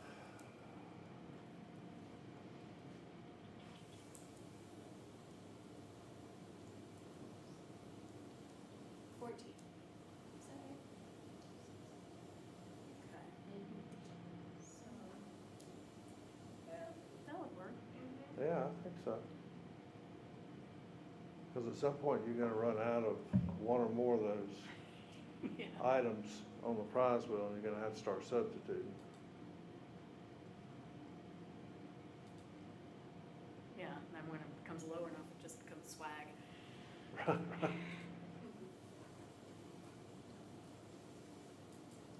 Okay. And we really would be doing exceptionally well if we got 450 people to participate. You know, I mean, really, we would be doing exceptionally well. and the good news about that is that all of those items can be saved for future events. Yeah, yeah. I think you'll also find out afterwards, just feedback from people. Oh, I like this, I didn't really like that. That will help in the future, yeah. And then, if you end up spending, let's say 3,200 and you still have 1,800, at the next event or prior to the budget running out, you can put it in order for the things that were most That's true. popular Yes. as sort of a stockpile, and then going into it next year, you'd be able to even maybe have more. It seems like a lot, but sometimes it goes fast. You've worked a budget before, haven't you? Well, I'm just saying, I've been at Peak Fest and people love giveaways, and once you're They do. empty, They stop kinda coming. stop going to you. Yeah, No yeah. matter how interesting your booth is. And what is the budget year time frame? Are you guys July to June? Yes. Yeah, Okay, yeah. okay. But now there's an Earth Day event coming up in April next year, right? That's right. Okay. So we gotta plan for that too. Yeah, still this budget, okay. That's right. Great. Okay. Awesome.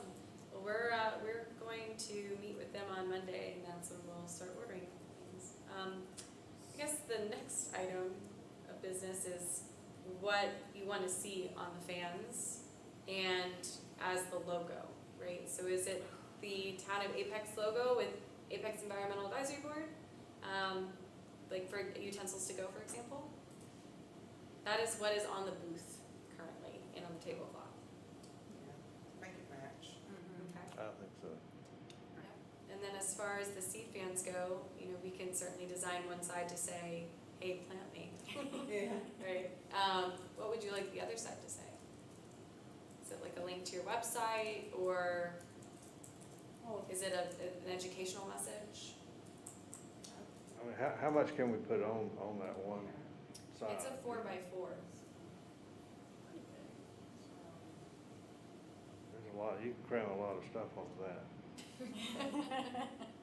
Also, if there's more that you do want to say, I think a smart way to go about that is we can have a poster or something nice that's larger that people can just come up and see and take a picture of, or we can have a QR code or something of that nature.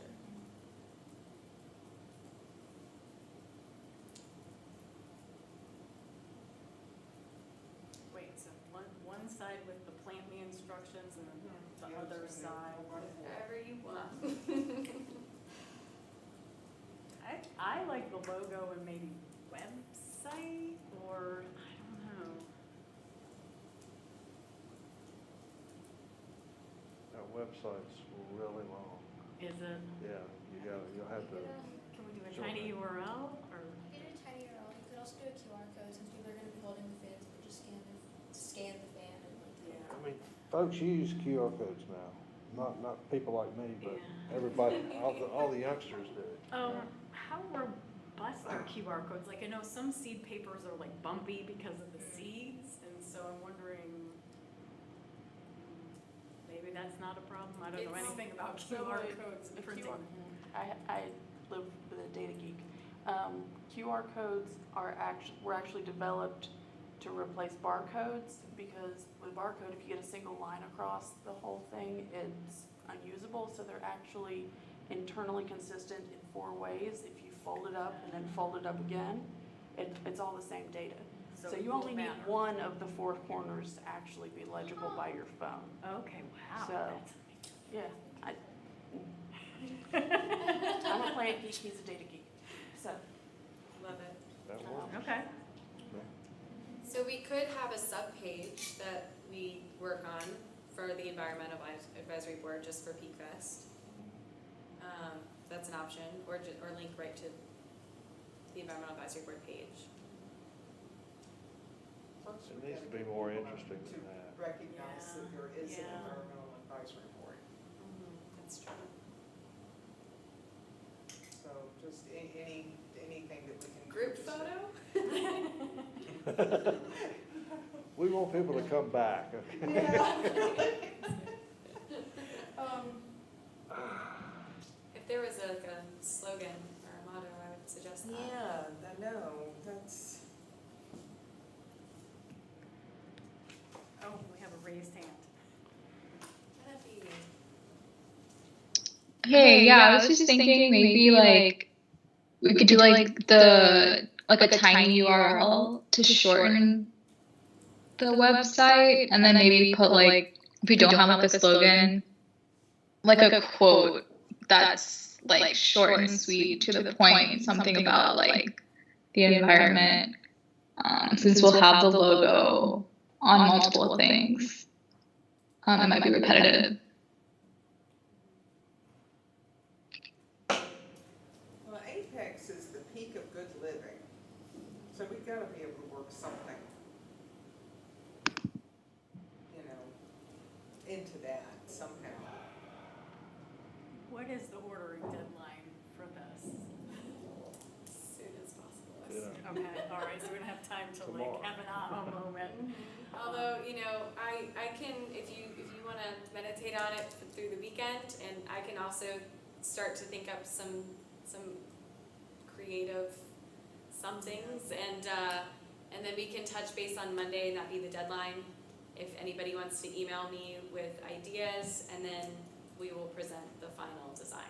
Okay, I do like the quote idea a lot. We just added a quote on our newsletter by Jane Goodall. It's a pretty good one. I don't remember it off the top of my head, but we have our newsletters over here. in case anybody feels like nerding out anymore. Here's a good one. The earth is what we all have in common. Ooh, That's the one I was looking at too. I really like that one. that is a good one. Who is that attributed to? Wendy, hold on, Or instead Wendell of it- Berry. Wendell Berry. Should we change it a little bit and say the environment is what we all have, or something like that, that ties into more the, the group itself? Ooh, The here's one. environment is what we Here's all one have for in the, common. that pertains to small groups. Never, the Margaret Mead, never doubt that a small group of thoughtful, committed citizens can change the world. Indeed, that's the only thing that ever has. That's good, that's too long. It is too long. Yeah, there's, yeah. What would you The just Jane use? Goodall quote is, "You cannot get through a single day without having an impact on the world around you. What you do makes a difference, and you have to decide what kind of difference you want to make." But can we just take the first sentence Yeah. and attribute it to her? I'm sure she said a whole lot more than that.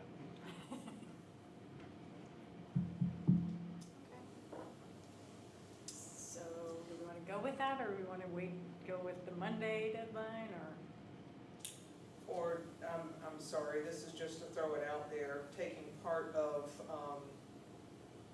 what's on the list of possible amendments for development. The peak of good living includes exceptional environmental practices, or something like that, where we draw the two together. It's not, because that is in the very first paragraph here. This list is to encourage and recommend implementation of exceptional environmental practices, etc. So I don't know, just instead of it taking somebody's quote Right. and quoting somebody, Come just up to with our come own. up with something ourselves. There's always an opportunity to add in the peak of good living.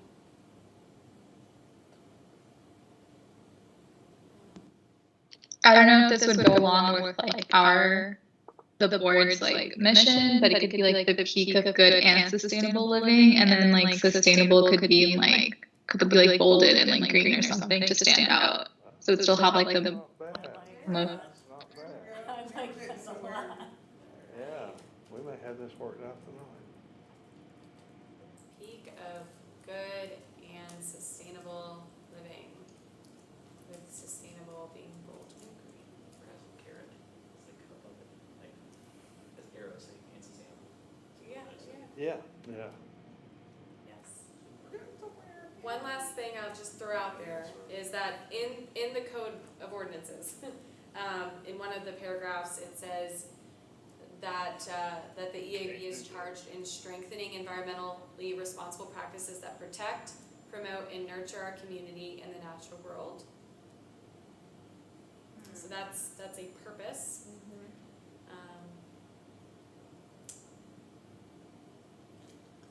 Again, that's getting too long, I think. Yeah. Fair enough.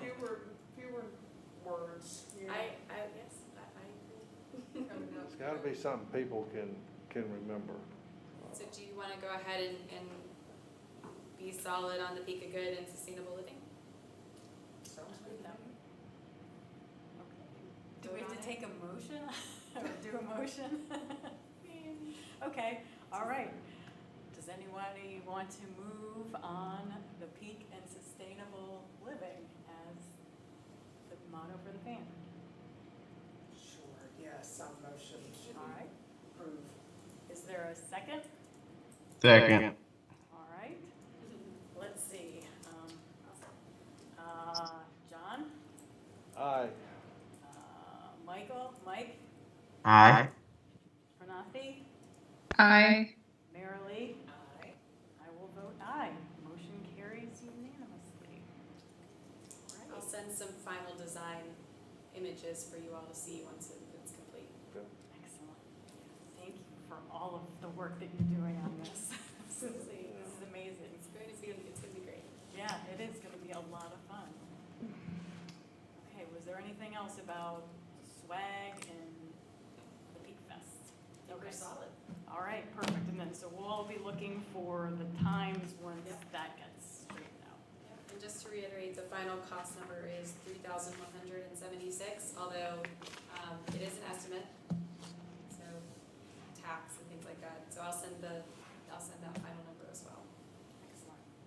Okay, does anybody have any items for open discussion? Only need to talk to Megan before I go. I have one quick thing to bring up. Sure. This is just regarding proposed UDO amendments. So we've had the conversation about conservation subdivisions, and the Dark Sky Group is also working on some proposed amendments to the UDO. Staff has requested that you all come up with a priorities list of what you would like us to work on first. To be frank, we are swamped. As you all know, development in Apex has not slowed down at all. You guys are only seeing the things that are already approved and have already gotten started. We have, this month alone, I think we had 27 projects turned in, and we have 5 reviewers and 4 reviewers actually in planning at the moment. Yeah, 5 actually. Water Resources only has 2 for stormwater and 2 for utilities. And planning does the UDO amendments for the most part, with a couple of exceptions. We at least coordinate with the staff with the other departments on all of those.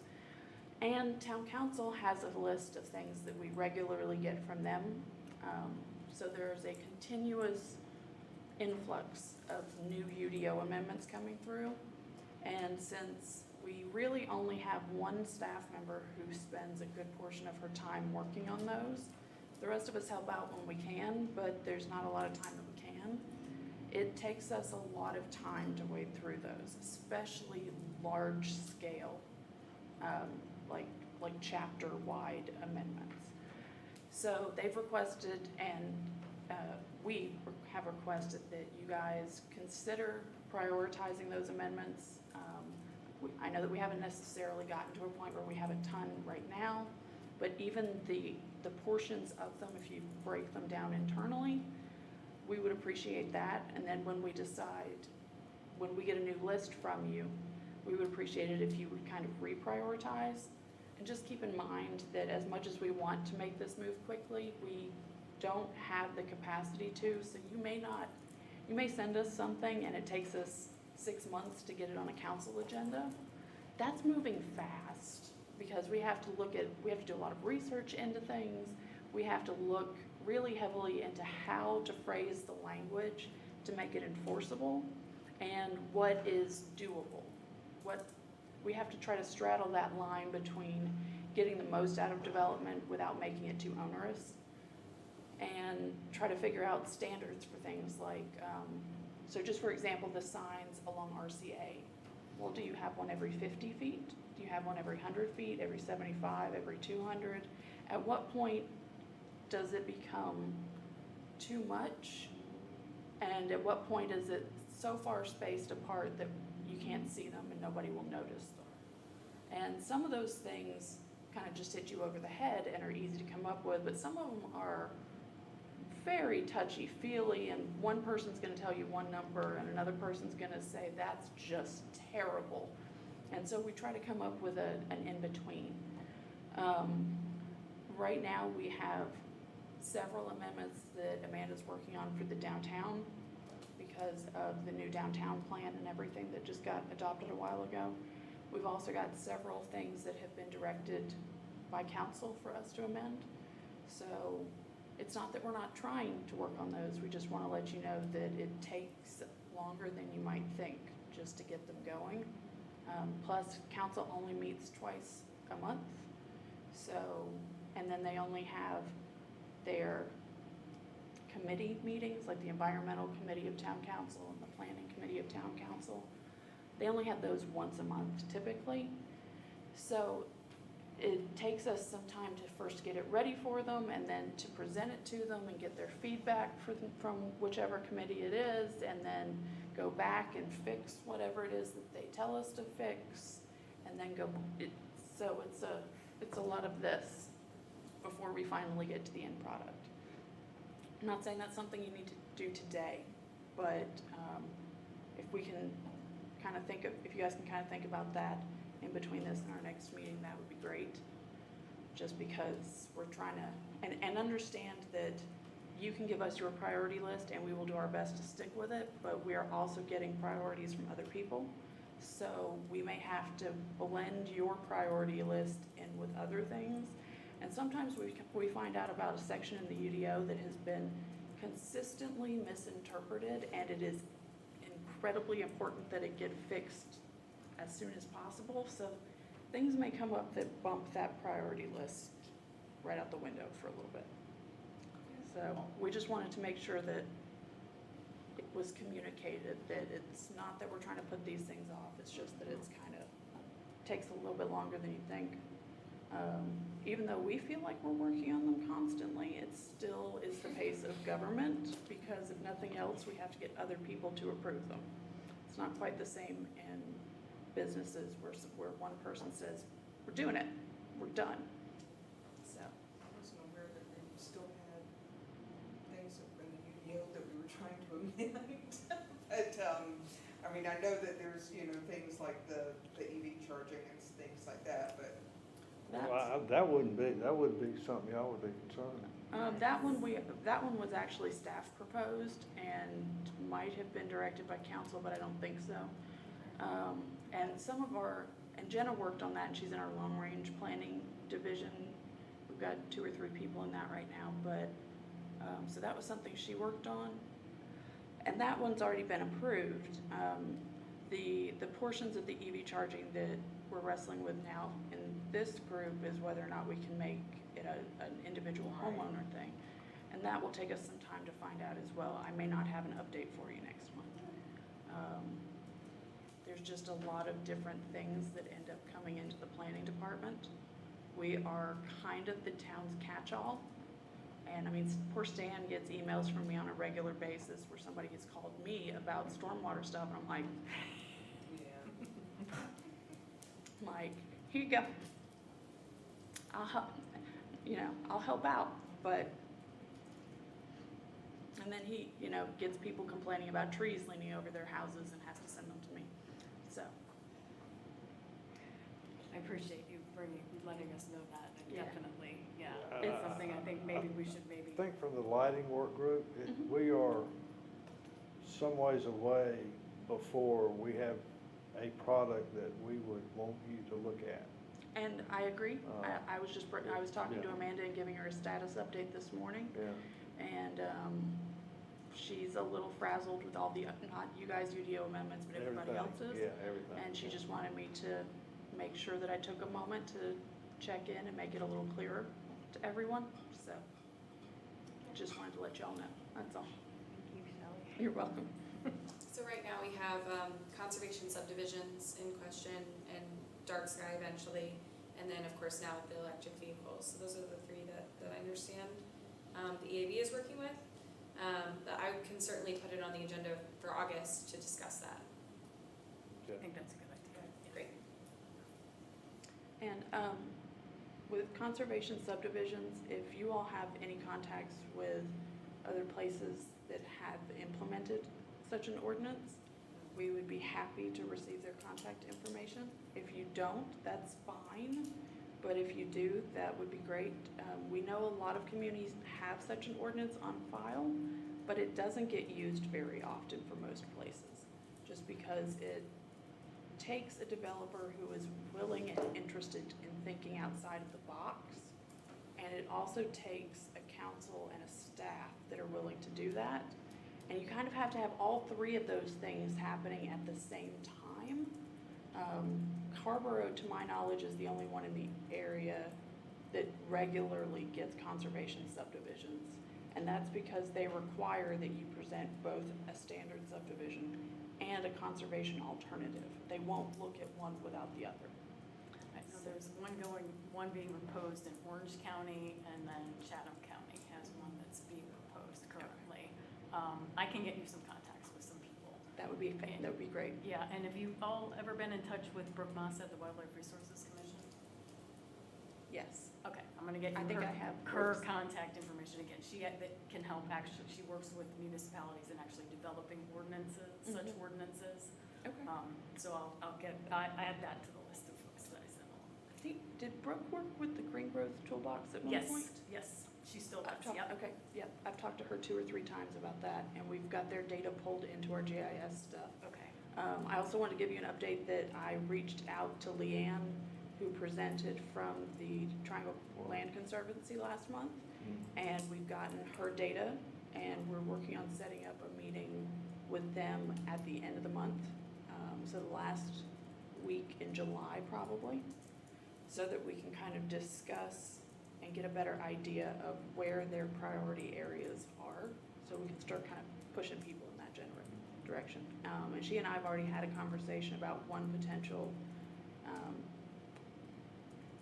conservation easement location up along the Green Level West area. So that's looking like it's going to be promising. Okay, great. Have they talked about agricultural land trust? They do both. They do both. And they actually work with people, they do a variety of options, and one of them is that they work with people to help them purchase agricultural land that then gets put into a trust. So they help individuals, but also groups of people do that as well. So, the one that we spoke about was floodplain, so it wasn't agricultural, but she does both. She does work on both of those. Yeah, I wanna give somebody's name to my neighbor. Okay. Yeah. Okay.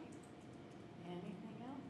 Well, thank you all for your time and patience. Motion to adjourn. Do I hear a second? Second. All right. John? Well, you seconded it. Mike? Aye. Pranati? Aye. Marilee? Aye. I vote aye. Motion carries. We are adjourned.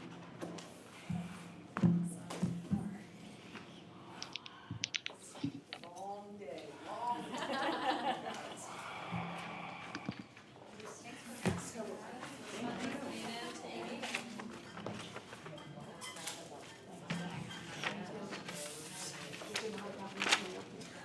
What I was thinking. Not at all.